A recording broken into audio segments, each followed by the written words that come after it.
just put something together really quick that informs you on some things that I think everybody should really know about. So this article is titled Global Mental Health 1, No Health Without Mental Health. It was published in the Lancet in 2007, which is the important date to remember. And starting off, it says about 14% of the global burden of disease has been attributed to neuropsychiatric disorders, mostly due to the chronically disabling nature of depression, other common mental disorders, alcohol use and substance use disorders, and psychoses.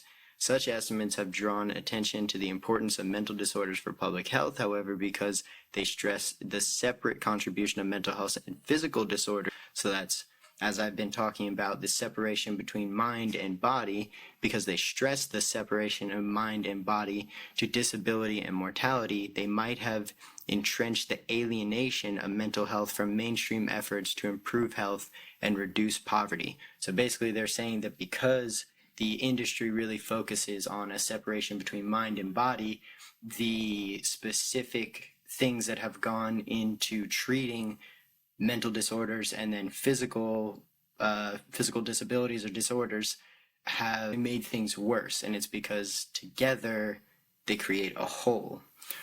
Again, this was in 2007. So, and just to give a quick rundown on the people who are involved in this: King's College of London, Centre of Public Mental Health, Department of Epidemiology and Population Health, London School of Hygiene, Tropical Medicine, Department of Mental Health, Substance Abuse, World Health Organization, Geneva, Switzerland. It goes through, it's really very detailed, and I'll go through more of it when we really do the series. But here at the end, I thought this was really interesting. Despite strong evidence for relevance of mental health to HIV/AIDS, well-designed trials to investigate effects of mental illness on the importance of downstream health outcomes are scarce. And then here we have stressed the potential capacity for psychosocial interventions to improve physical health outcomes, as shown for glycemic control in diabetes and as modeled in Panel 3 for infant stunting in Pakistan and suicide prevention in China.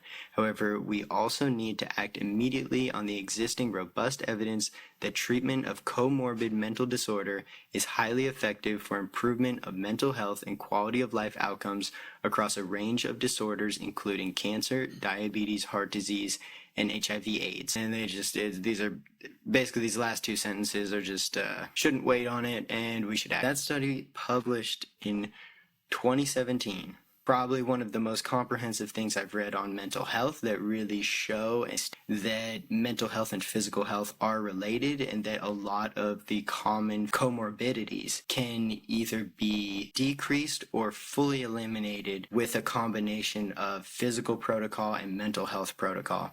That definitely goes against a lot of the narrative that a lot of mainstream medical media pushes, and no pharmaceutical really wants to hear that, being as so many people are on antidepressants and stimulants and things like that. So anyway, that's the information. That's what the study says. That's what I got for you.